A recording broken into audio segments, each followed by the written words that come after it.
नमस्कार, आप सभी का हमारे यूट्यूब चैनल पर स्वागत है। अगर आप लोग क्लास 12 इंग्लिश के स्टूडेंट हैं और 2023 में बोर्ड परीक्षा देने वाले हैं तो ये वीडियो आप लोगों के लिए बहुत ज़्यादा महत्वपूर्ण होने वाली है, क्योंकि इस वीडियो में हम लोग क्लास 12 इंग्लिश प्रोज का जो आपका चैप्टर नंबर फर्स्ट होता है द लास्ट लेसन, उसके जितने भी आपके महत्वपूर्ण प्रश्न बनते हैं उस चैप्टर से, उन सारे प्रश्नों को आज के एक ही वीडियो में किया जाएगा। चाहे आपके लॉन्ग आंसर्स हो चाहे आपके शॉर्ट आंसर्स हो, ठीक, सारे प्रश्नों को आज के एक ही वीडियो में कराया जाएगा। तो वीडियो के अंत तक आप लोग बने रहना। अगर आपको वीडियो अच्छी लगती है तो आप लोग वीडियो को लाइक कर सकते हैं, साथ में चैनल को भी सब्सक्राइब कर सकते हैं, क्योंकि अगर आप लोग का सपना है कि आप लोग अपने बोर्ड एग्जाम 2023 में 90-95% तक स्कोर करें तो वीडियो के अंत तक देखना, क्योंकि जितने भी क्वेश्चन मैं आपको कराने वाला हूं सभी बहुत ज़्यादा महत्वपूर्ण होने वाले हैं चैप्टर के दृष्टिकोण से। ठीक, तो सबसे पहले हम लोग इस चैप्टर में जितने भी आपके महत्वपूर्ण शॉर्ट आंसर्स होते हैं उन सारे को डिस्कस करेंगे जो आपके बोर्ड एग्जाम में 4 नंबर के लिए आता है, और उसके बाद फिर हम लोग चलेंगे लॉन्ग आंसर्स की ओर जो आपका बोर्ड एग्जाम में 7 नंबर के लिए आता है। ठीक, तो वीडियो थोड़ी सी बड़ी हो सकती है, इसलिए आप लोग वीडियो के अंत तक बने रहना, सभी क्वेश्चन को अच्छे तरीके से सॉल्व करना और हर एक क्वेश्चन को अपनी कॉपी में नोट करते हुए चलना।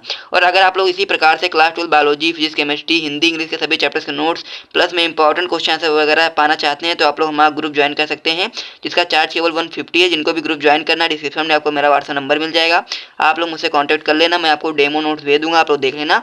अगर आपको अच्छा लगता है तो आप लोग ज्वाइन कर सकते हैं। ठीक, तो इसमें क्या क्या चीज़ें आपको मिलने वाली मैं सारी चीज़ें मैं आपको बता चुका हूँ, एक बार फिर से बता देता हूँ कि इसमें आप लोगों को क्लास 12 फिजिक्स के सभी चैप्टर्स के नोट्स, केमिस्ट्री के सभी चैप्टर्स के नोट्स, बायोलॉजी के सभी चैप्टर्स के नोट्स और हिंदी इंग्लिश जो होगा आपका उसके इंपॉर्टेंट क्वेश्चन आंसर्स मिलेंगे। ठीक, उसके बाद फिर आपको बायोलॉजी, फिजिक्स, केमिस्ट्री के सभी चैप्टर्स के इंपॉर्टेंट क्वेश्चन आंसर्स मिलेंगे। यानी कहने का मतलब है कि आप लोगों को 150 में बहुत सारी चीज़ें दी जाएंगी। इस पूरे यूट्यूब चैनल पर आप लोग कहीं पर भी यूट्यूब पर जाकर देखेंगे तो इतने सस्ते में आपको कहीं पर नहीं मिलने वाला है। तो जिनको भी ज्वाइन करना है वो ज्वाइन कर सकते हैं, और जिनको नहीं ज्वाइन करना है वो सारी चीज़ों को नोट भी कर सकते हैं। ठीक, तो चलिए तो वीडियो को शुरू करते हैं बिना टाइम को वेस्ट करते हुए। तो आज की इस वीडियो में हम लोग क्लास 12 इंग्लिश का जो आपका प्रोज होता है उसमें चैप्टर में जो फर्स्ट होता है द लास्ट लेसन, उसके जितने भी महत्वपूर्ण प्रश्न बनते हैं उन सारे प्रश्नों को आज की वीडियो में किया जाएगा। तो सबसे पहले हम लोग करने वाले हैं इसमें महत्वपूर्ण शॉर्ट आंसर टाइप क्वेश्चन के बारे में जो आपके बोर्ड एग्जाम में 4 नंबर के लिए आता है। ठीक, तो पहला क्वेश्चन इसमें क्या दिया गया है, व्हाट डिड एम हेमल से when Franz reach to school, यानी कि जो आपके एम हेमल थे उन्होंने क्या कहा जब फ्रेंच स्कूल पहुंचा। ठीक, तो इसका आंसर आप लोग इस प्रकार से बताएंगे, when Franz reach to the school, यानी कि जब फ्रेंच स्कूल पहुंचा, his teacher M Hamel said very kindly, यानी कि जो उसके टीचर थे एम हेमल ने बहुत ही दयालुता पूर्वक कहा, go to your place soon little Franz, यानी कि तुम अपने प्लेस पर जाकर के बैठ जाओ लिटिल फ्रेंच, यानी कि नन्हे फ्रेंच या फिर कह सकते हैं छोटे फ्रेंच। ठीक, we were about to teach without you, यानी कि हम तुम्हारे बिना ही पढ़ाई स्टार्ट करने वाले थे। ठीक, तो इस प्रकार से आप लोग पहले वाले क्वेश्चन का आंसर बता सकते हैं। इसे आप लोग अपनी कॉपी में नोट कर लीजिएगा, इंपॉर्टेंट क्वेश्चन है, आपके बोर्ड एग्जाम में आ सकता है, और आपके बोर्ड एग्जाम में आता है तो आप लोग इतना लिख देंगे, आपको 4 नंबर पूरी तरीके से मिल जाएंगे। ठीक, अब बढ़ते हैं अगले क्वेश्चन की ओर। तो हमारा जो अगला क्वेश्चन है, what did M Hamel speak first in the class that day about the last lesson, यानी कि क्लास की शुरुआत में एम हेमल ने क्या कहा लास्ट लेसन के बारे में। ठीक, यानी कि लास्ट लेसन क्या था उसके बारे में क्लास की शुरुआत में एम हेमल ने क्या कहा। तो इसका आंसर आप लोग इस प्रकार से बताएंगे, M Hamel spoke first in the class, यानी कि क्लास की शुरुआत में एम हेमल ने कहा अबाउट द लास्ट लेसन, यानी कि लास्ट लेसन के बारे में, that the order had come from Berlin to teach only German. ठीक, यानी कि जो आपका ऑर्डर था वो कहाँ से आया था, बर्लिन से ऑर्डर आया था कि जो आपका जर्मन केवल पढ़ाई जाएगी। अब आपको स्कूल जो आपके होते हैं अल्साइक एंड लोराइन जो 2 जिले हैं उसके जितने भी स्कूल हैं उसमें केवल केवल क्या पढ़ाई जाएगी, जर्मन पढ़ाई जाएगी, जिसका ऑर्डर कहाँ से आया था, बर्लिन से, जिसका ऑर्डर आया था। ठीक, तो इसके बारे में सबसे पहले एम हेमल ने लास्ट लेसन में बताया। ठीक, and the new teacher would come tomorrow, और जो आपको जर्मन पढ़ाएंगे वो नए टीचर जो होंगे वो आपके कल आ जाएंगे, यानी कि टुमारो आ जाएंगे। So it was the last lesson of French. ठीक, यानी कि ये जो आपकी क्लास होने वाली है या आपकी लास्ट लेसन होने वाली है फ्रेंच भाषा के बारे में। इसके बाद में फिर आपको फ्रेंच भाषा पढ़ने को नहीं मिलेगी, केवल और केवल जर्मन भाषा पढ़ाई जाएगी। ठीक, तो ये आप लोग इस प्रकार से आंसर इसका बता सकते हैं, बहुत ही अच्छे ढंग से आप लोग इसे अपनी कॉपी में नोट कर सकते हैं। जिनको भी ग्रुप ज्वाइन करना हो लोग ज्वाइन भी कर सकते हैं, डिस्क्रिप्शन में आपको मेरा व्हाट्सएप नंबर मिल जाएगा, आप लोग वहां से जाकर के मैसेज कर लीजिएगा, मैं आपको पूरी तरीके से बता दूंगा किस प्रकार से आप लोग ज्वाइन कर सकते हैं। ठीक, तो 2 क्वेश्चन आपके पूरी तरीके से कंप्लीट हो गए। अगर आपको वीडियो अच्छा लग रहा है तो वीडियो को एक बार जल्दी से लाइक कर दीजिए, फिर हम लोग बढ़ते हैं अगले क्वेश्चन की ओर। तो हमारा जो तीसरा क्वेश्चन है अब हम लोग उसे देख लेते हैं। तो हमारा जो तीसरा क्वेश्चन क्या है अब उसे देखते हैं हम लोग। तो जो हमारा तीसरा क्वेश्चन है बहुत ज़्यादा महत्वपूर्ण क्वेश्चन है ये, क्योंकि ये इतना ज़्यादा महत्वपूर्ण है, इस पर आप लोग वेरी इंपॉर्टेंट लगा लेना, क्योंकि ये बहुत बार आपके बोर्ड परीक्षा में आ सकता है और उसकी चांस बहुत ज़्यादा है, कई बार आपके बोर्ड परीक्षा में आया हुआ भी है। ठीक, तो इसका क्वेश्चन क्या है आपका, what was the bulletin board, how was it important, यानी कि बुलेटिन बोर्ड क्या है और उसका महत्व क्या है, यानी कि क्या महत्वपूर्ण क्यों है वो, क्यों, यानी कि जो बुलेटिन बोर्ड है वो क्या है और उसका क्या महत्व है। ठीक, तो उसका आंसर आप लोग इस प्रकार से बता सकते हैं, the bulletin board was the centre of information, यानी कि जो बुलेटिन बोर्ड है वो सेंटर ऑफ इंफॉर्मेशन यानी कि सूचनाओं का क्या है, केंद्र है। नियर द टाउन हॉल, जो कि टाउन हॉल यानी कि सभागार के पास में है, ठीक। And it was put at the main crowded place, जो कि बहुत ज़्यादा भीड़ भाड़ वाले क्षेत्र में रखा गया है, ठीक। इस प्रकार से आप लोग यहाँ तक लिखेंगे। फिर लिखेंगे आप लोग इट वॉज इम्पॉर्टेंट, ये बहुत ज़्यादा महत्वपूर्ण है क्योंकि by it the people knew about every bad news of lost battle, यानी कि जो यहाँ पे पीपल रहते हैं उनको इससे जानकारी प्राप्त होती है सभी बुरे समाचारों के बारे में, चाहे वो आपके हारे हुए युद्धों के बारे में बात हो, चाहे आपके ड्राफ्ट के बारे में बात हो, and the order of commanding officer, यानी कि जो वहाँ के ऑफिसर हैं उनके द्वारा क्या ऑर्डर दिया गया, चाहे उनकी बात हो, ये सारी बातें आपको बुलेटिन बोर्ड के द्वारा ही पता चलती थी, यानी कि वहाँ के जो पीपल थे उनको बुलेटिन बोर्ड के द्वारा ही ये सारे समाचार मिलते थे, ठीक। And it was only means of communication between अफसर एंड पब्लिक, यानी कि जो आपका बुलेटिन बोर्ड था उसका केवल मतलब यही था कि जो वहाँ की पब्लिक थी और जो वहाँ के अफसर थे उनके बीच में कम्युनिकेशन करने का कार्य करता था। यानी कह सकते हैं कि इस प्रकार से जो भी न्यूज़ होती थी वो बुलेटिन बोर्ड पे आपको यहाँ पर लिख दी जाती थी और फिर वहाँ पर पब्लिक इकट्ठा होती थी और उसे आप देख लेती थी और उसको जानकारी प्राप्त हो जाती थी कि जहाँ वहाँ के अफसर ने उनको क्या ऑर्डर दिया या फिर कौन सा क्या घटना घटी पूरे देश में, तो वो सारी चीज़ जानकारी वहाँ पर आपको मिल जाती थी, ठीक। तो इस प्रकार से जो तीसरा क्वेश्चन था इसे आप लोग भी समझ गए होंगे। इस प्रकार से आप लोग इसे नोट करना चाहें तो नोट कर लें, बहुत ज़्यादा महत्वपूर्ण क्वेश्चन है इस चैप्टर का। मैं समझता हूँ कि सबसे ज़्यादा महत्वपूर्ण क्वेश्चन आपका यही है, ठीक। इसके बाद फिर जो हमारा चौथा क्वेश्चन होता है ये भी बहुत ज़्यादा महत्वपूर्ण क्वेश्चन हो जाता है और कई बार ये आपकी बोर्ड परीक्षा में आ भी चुका है, ठीक। यानी कि what does M Hamel say about the French language and it importance, यानी कि जो एम हेमल थे उन्होंने फ्रेंच भाषा के बारे में क्या कहा और उसके महत्व के बारे में क्या कहा, ये हम लोग को बताना है।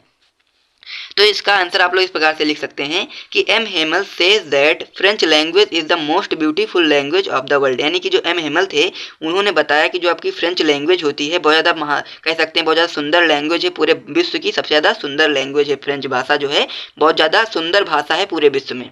It is the clearest and most logical language, यानी कि जो फ्रेंच भाषा है बहुत ज़्यादा क्लियर है, यानी कि साफ सुथरी है और बहुत ज़्यादा लॉजिकल या कह सकते हैं जादुई भाषा है, ठीक। इस प्रकार से आप लोग यहाँ तक लिखेंगे। फिर अगला लाइन में आप लोग लिखना है सो M Hamel said that they must guard it and never forget it, यानी कि हमारा जो कर्तव्य बनता है इसको सुरक्षा प्रदान करने का हमारा कर्तव्य बनता है और इसे हम लोग कभी भी ना भूलें, यह भी हमारा कर्तव्य बनता है, ठीक। तो इस प्रकार से आप लोग इतना आंसर लिख देंगे, आपको पूरे मार्क्स मिल जाएंगे। इंपॉर्टेंट क्वेश्चन ये भी है और बुलेटिन बोर्ड वाला जो मैंने आपको बताया ये सबसे ज़्यादा महत्वपूर्ण क्वेश्चन है, ठीक। तो इसलिए आप लोग इन दोनों क्वेश्चन को अच्छे तरीके से तैयार कर लेना, कि जितने भी मैं क्वेश्चन करा रहा हूँ सारे को आप लोग अच्छे तरीके से तैयार कर लेना ताकि कोई भी डाउट ना रहे कि आपके बोर्ड एग्जाम में मान लीजिए नहीं आता है, कोई दूसरा क्वेश्चन आ जाता है, इसकी कोई गारंटी तो ले नहीं सकता है कि मान लीजिए यही आएगा, लेकिन ये जो बहुत ज़्यादा महत्वपूर्ण होते हैं मैं आपको बता देता हूँ कि ये सारे महत्वपूर्ण प्रश्न बनते हैं आपके चैप्टर से, ठीक।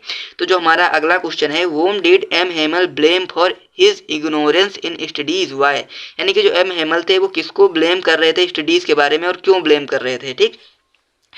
तो इसका आंसर आप लोग इस प्रकार से बताएंगे M Hamel blame the parents of the student for ignorance in studies, यानी कि जो स्टूडेंट थे उनकी पढ़ाई में बाधा बनने के लिए जो बाधा बन कह रहे थे कि जो एम हेमल थे उन्होंने ब्लेम किया था उनके पेरेंट्स को जो स्टूडेंट थे कि वो उनकी पढ़ाई में बाधा बनते हैं बिकॉज क्योंकि they wanted that his children work in the form and mills, यानी कि कैसे उन्होंने बताया जो एम हेमल थे उन्होंने ब्लेम किया स्टूडेंट के पेरेंट्स को कि वो उनके पढ़ाई में बाधा बने हुए हैं क्योंकि वो चाहते हैं, यानी कि जो उनके पेरेंट्स होते हैं चिल्ड्रन के वो चाहते हैं कि that his children work in the form and mills, and कि जो उनके बच्चे हैं वो उनके बच्चे फॉर्म एंड मिल्स में काम करें जिसकी वजह से so that they earn more money, जिसकी वजह से वो ज़्यादा पैसा कमा सकें, ठीक। तो इस प्रकार से वो उनकी पढ़ाई में बाधा बने हुए हैं, ठीक। इसी प्रकार से अगली लाइन में लिखा गया यहाँ पर कि ही आल्सो ब्लेम्ड हिमसेल्फ, यानी कि जो एम हेमल थे सबसे पहले तो उन्होंने इग्नोरेंस में बताया उनके पेरेंट्स को जो स्टूडेंट थे और उसके बाद फिर खुद को भी ब्लेम किया कि वो किस प्रकार से बाधा बने हुए थे। अब उसे देख लीजिए, he sent them to water the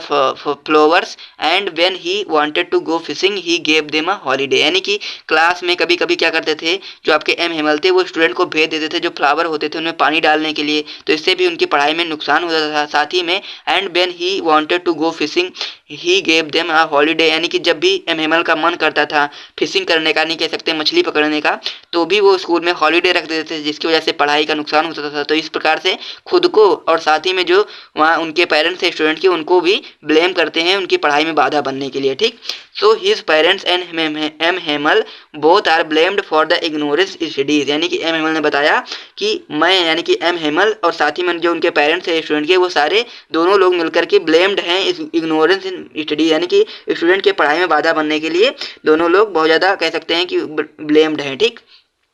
तो इस प्रकार से आप लोग इसका भी आंसर लिख देंगे, इतने आपको पूरे पूरे मार्क्स मिल जाएंगे। ठीक, अब हम लोग अगले क्वेश्चन की ओर बढ़ते हैं। तो हमारा जो अगला क्वेश्चन है कि did French reside the participles how, यानी कि क्या फ्रेंच ने पार्टिसिपल्स को दोहराया, फिर कह सकते हैं कि पार्टिसिपल्स को सुनाया, कैसे सुनाया, क्या क्या चीज़ें हुई। तो उसका आंसर आप लोग इस प्रकार से बता सकते हैं कि French did not reside the participles, यानी कि फ्रेंच ने पार्टिसिपल्स को नहीं सुना पाया because he had not learn the rules of participle, because क्योंकि क्या था कि जो फ्रेंच था उसने लर्न नहीं किया था पार्टिसिपल्स के रूल्स को, इसी की वजह से वो सुना नहीं पाया।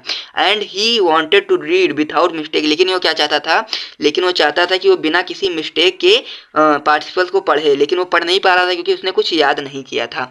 But he got mixed up on the first words, लेकिन वो जब उसने कुछ याद नहीं किया था तो पहले वर्ड में ही लड़खड़ाने लगा, या फिर कह सकते हैं कि पहले वर्ड में ही वो भूलने लगा। ठीक, and stood there holding the desk, और वो जो डेस्क रखी थी उसके सहारे वो खड़ा हो गया। And his heart was beating, और उसका जो हृदय था बहुत तेजी से धड़क रहा था, वे कह सकते हैं कि डर की वजह से बहुत ज़्यादा डर गया था वो। ठीक, तो इस प्रकार से आपके 6 क्वेश्चन पूरी तरीके से कंप्लीट हो गए। हम लोग अगले क्वेश्चन की ओर बढ़ते हैं।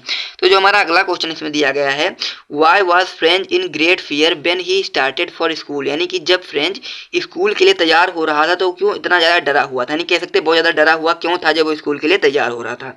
तो इसका आंसर आप लोग इस प्रकार से बता सकते हैं कि when French started for school, यानी कि जब फ्रेंच स्कूल के लिए तैयार हो रहा था, he was in great fear of scolding, जो बहुत ज़्यादा डरा हुआ था किसकी वजह से, डांट की वजह से, यानी कि बहुत ज़्यादा वो डरा हुआ था कि स्कूल जाएगा तो उसको डांट पड़ेगी। उसके क्या क्या रीजन थे कि स्कूल जाने पर उसे क्यों डांट पड़ेगी, तो उसका पहला रीजन ये था for he become late for the school, पहला रीजन क्या था उसका कि एक तो वो स्कूल जाने के लिए लेट हो गया है, और दूसरा रीजन ये था कि and he had not learn his lesson participles, यानी कि वो बहुत ज़्यादा डरा हुआ था जब स्कूल के लिए वो तैयार हो रहा था, क्योंकि वो पहले सबसे पहली बात तो ये थी कि वो स्कूल जाने के लिए लेट हो गया था, और दूसरी बात ये थी कि उनके जो टीचर थे एम हेमल, उन्होंने जो पार्टिसिपल्स होता है उसको याद करने के लिए दिया था और उसने कुछ उसके बारे में पढ़ा नहीं था, इसकी वजह से वो भी वो डरा हुआ था। ठीक, तो इस प्रकार से जितने भी आपके महत्वपूर्ण शॉर्ट आंसर बनते हैं इस चैप्टर से वो मैंने आपको बता दिए हैं।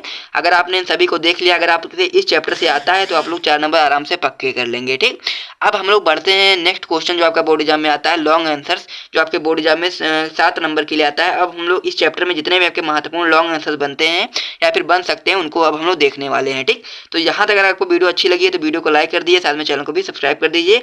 और चलिए दोस्तों अब हम लोग देखते हैं महत्वपूर्ण लॉन्ग आंसर्स। हमारी बारी है महत्वपूर्ण लॉन्ग आंसर टाइप क्वेश्चन को करने की, जो आपके बोर्ड एग्जाम में 7 नंबर के लिए आता है। तो आप लोग हर एक क्वेश्चन को अच्छे तरीके से देखना, जितने भी आपके महत्वपूर्ण क्वेश्चन इस चैप्टर से बन सकते हैं मैं पूरे क्वेश्चन कराने की पूरी कोशिश करूंगा, इसलिए आप लोग वीडियो के अंत तक बने रहना। ठीक, तो अगर आप लोग को ये सारी चीज़ें अच्छी लग रही हैं तो आप लोग चैनल को सब्सक्राइब जरूर कर लीजिएगा। तो चलिए दोस्तों क्वेश्चन को देखते हैं कि पहला क्वेश्चन हमारा क्या कह रहा है। तो पहला क्वेश्चन आपका है why was French running towards school that day, यानी कि उस दिन जो फ्रेंच था वो स्कूल की ओर दौड़ते हुए क्यों जा रहा था।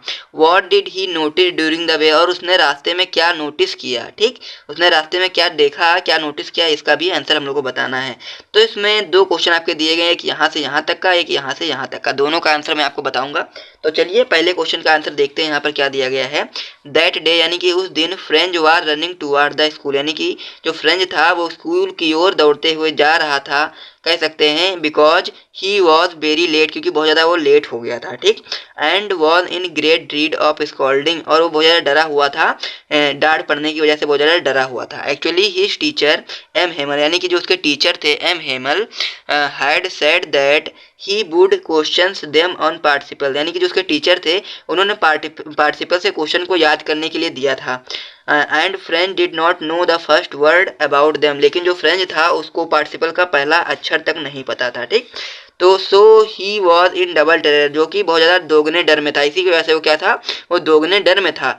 उसका डर का जो पहला कारण था वो आपका था नॉट नोइंग अबाउट पार्टिसिपल, यानी कि पार्टिसिपल के बारे में कुछ भी नहीं जानता था। एंड दूसरा जो कारण था वो आपका था एंड गेटिंग लेट, और वो स्कूल जाने के लिए बहुत ज़्यादा लेट भी हो गया था। यानी कि डर का उसका 2 कारण थे, जिसमें पहला कारण था कि वो पार्टिसिपल के बारे में उसने कुछ भी याद नहीं किया था, दूसरा कारण था कि स्कूल के लिए वो लेट भी हो गया था। ठीक, तो जो पहला क्वेश्चन था आपका why was friend running towards school that day, वो आपका पूरी तरह से कंप्लीट हो गया है। हम लोग दूसरे क्वेश्चन का आंसर देखते हैं। दूसरा क्वेश्चन, इसका आंसर आप लोग इस प्रकार से लिखेंगे, in the way he notice the bird chirping at the edge of the woods, यानी कि उसने रास्ते में देखा कि he noticed the bird chirping, यानी कि जो बर्ड थी वो चहचहा रही थी, at the edge of the woods, यानी कि जंगल के किनारे चिड़िया चहचहा रही थी। और उसके साथ ही में उसने क्या देखा, the Prussian soldiers drilling in the open field back of सॉमिल, यानी कि जो प्रूसियन सोल्जर्स या फिर कह सकते हैं कि जो प्रूसियन सैनिक थे वो अभ्यास कर रहे थे खुले मैदान में सॉमिल, यानी सॉमिल का मतलब क्या होता है, आरा मशीन के पीछे खुले मैदान में प्रूसियन सोल्जर्स जो थे वो अभ्यास कर रहे थे। तो यहाँ तक आप लोग लिखेंगे। इसका फिर और भी कुछ चीज़ें हैं इसमें लिखने लायक, तो आप लोग यहाँ पर लिखेंगे, and it was all much more tempting than the rules of participle, यानी कि जो पार्टिसिपल्स के रूल होते हैं उनसे कहीं अधिक सुहावना लग रहा था। ये सारे जो नज़ारे थे ये कहीं ज़्यादा उससे अच्छे या कह सकते हैं सुहाने लग रहे थे। ठीक, when he pass the town hall, जब वो टाउन हॉल कह सकते हैं सभागार के पास से गुजरा, he was called by blacksmith लोहार Wachter who was there with his apprentice, यानी कि जो कि अपने प्रशिक्षुओं के साथ खड़ा था और लुहार ने इसको बुलाया। ठीक, तो इस प्रकार से आप लोग यहाँ तक लिख देंगे, आपको जो पहला क्वेश्चन था पूरी तरीके से कंप्लीट हो जाएगा। ठीक, तो इतनी सारी चीज़ें आपको लिखनी थी। अगर आप लोग इसे नोट करना चाहें तो नोट कर सकते हैं, और अगर आप लोग चाहें तो इसका स्क्रीनशॉट भी ले सकते हैं। ठीक, इस प्रकार से आप लोग नोट कर लीजिए। फिर हम लोग अगले क्वेश्चन की ओर बढ़ते हैं। यहाँ तक आप लोग नोट कर लीजिएगा, बस आप लोग का जो पहला क्वेश्चन है पूरी तरीके से कंप्लीट हो जाएगा।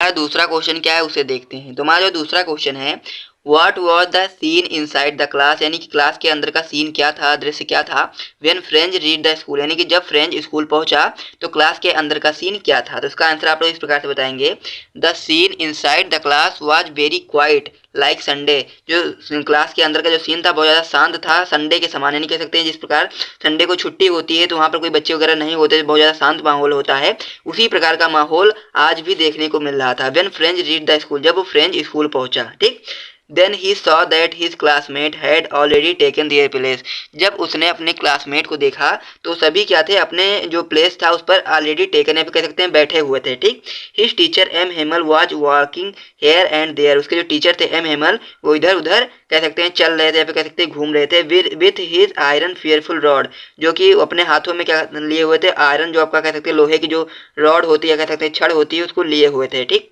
And M Hamel saw him and said very kindly, जब एम हेमल ने फ्रेंच को देखा तो उन्होंने क्या कहा, M Hamel saw him and said very kindly go to your place soon little Franz, यानी कि अपने प्लेस पर जाकर के बैठ जाओ नन्हे French.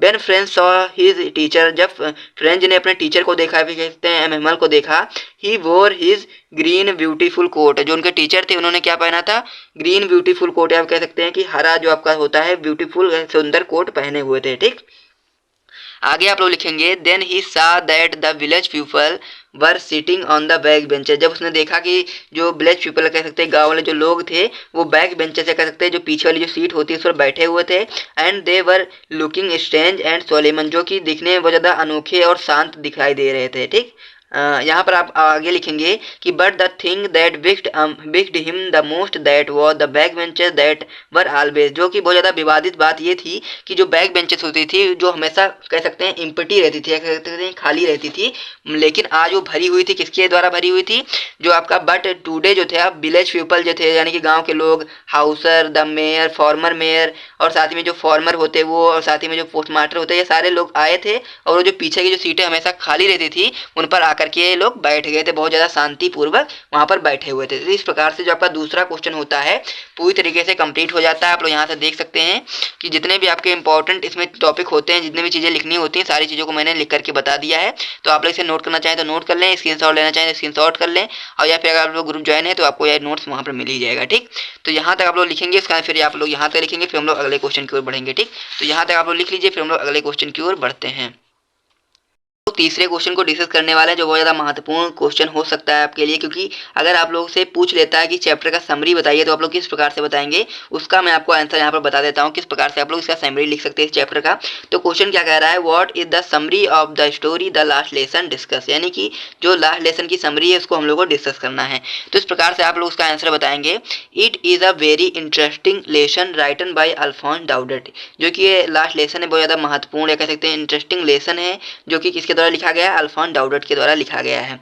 The writer tells us the attack of the Prussian forces, जो आपका राइटर थे उन्होंने बताया है इसमें कि जो प्रूसियन फोर्सेस के द्वारा अटैक किया गया था उसके बारे में बताया है, और साथ ही में and capture the district Alsace and Lorraine, और जो उनके द्वारा अटैक करने के बाद जो उनके डिस्ट्रिक्ट को कब्जा किया गया अल्साक एंड लोरेन का, जो कि किसका जिले थे, जो आपके फ्रांस के थे। ठीक, फ्रांस के जो भाग थे उनको कब्जा किया गया है प्रूसियन फोर्सेस के द्वारा। ये सारी चीज़ें उसमें बताई गई हैं ड्यूरिंग द ईयर ऑफ 1870 या कह सकते हैं 1870। तो इस प्रकार से आप लोग देख सकते हैं कि इसमें क्या क्या चीज़ें बताई गई हैं।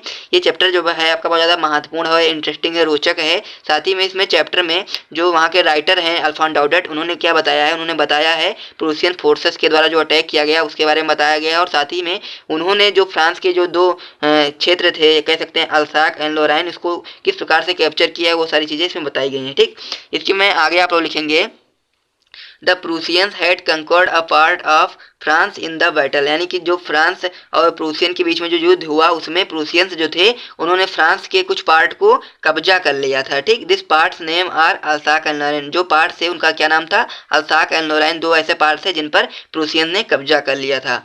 इन ऑर्डर कम्स फ्रॉम बर्लिन, यानी कि जो ऑर्डर था, the order comes from Berlin that only German will be taught in the schools of Alsace and Lorraine, यानी कि बर्लिन से ऑर्डर आया कि जो आपके स्कूल थे अल्साक एंड लोरेन के जितने भी स्कूल थे उसमें क्या पढ़ाई जाएगी? केवल और केवल जर्मन पढ़ाई जाएगी, वहाँ पर फ्रांस भाषा नहीं पढ़ाई जाएगी। And the new master will come tomorrow, और जो आपके नए टीचर हैं वो आपके कल आ जाएंगे। ठीक, it was a great pain for the people of Alsace and Lorraine, जो कि अल्साक एंड लोरेन के जो पीपल थे उनके लिए बहुत ज़्यादा दुख की बात थी, क्योंकि अपनी मातृभाषा को उनसे छीना जा रहा था। The village people came to school, यानी कि जो गाँव के लोग थे वो स्कूल आए। And they set quietly on the back benches, जो बहुत ज़्यादा शांतिपूर्वक बैक बेंचेस पे बैठे हुए थे। विच वर ऑलवेज एम्प्टी, जो कि हमेशा एम्प्टी रहती थी। द फार्मर यानी किसान, और किसान के जो मेयर होते हैं वो सभी लोग, post master and several person also came here and they were very sad because their mother tongue has been left him by the German forces. ये सारे लोग वहाँ पर आए और बैक बेंचेस पे बैठे, जो कि बहुत ज़्यादा दुखी थे इस बात से, क्योंकि उनके जो मदर भाषा थी, कह सकते हैं जो मातृभाषा थी, उनको छीनी जा रहा था, जर्मन फोर्सेस के द्वारा छीना जा रहा था। इसकी वजह से वो लोग बहुत ज़्यादा दुखी थे। The environment of the school was very sad, यानी कि जो स्कूल का एनवायरनमेंट था बहुत ज़्यादा सैड था, दुखी था।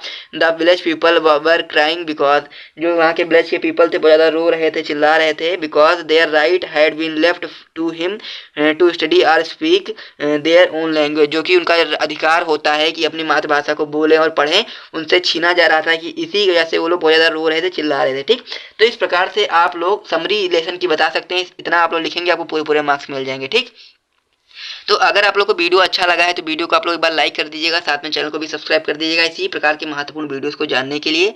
तो मिलते हैं नेक्स्ट वीडियो में, तब तक के लिए जय हिंद।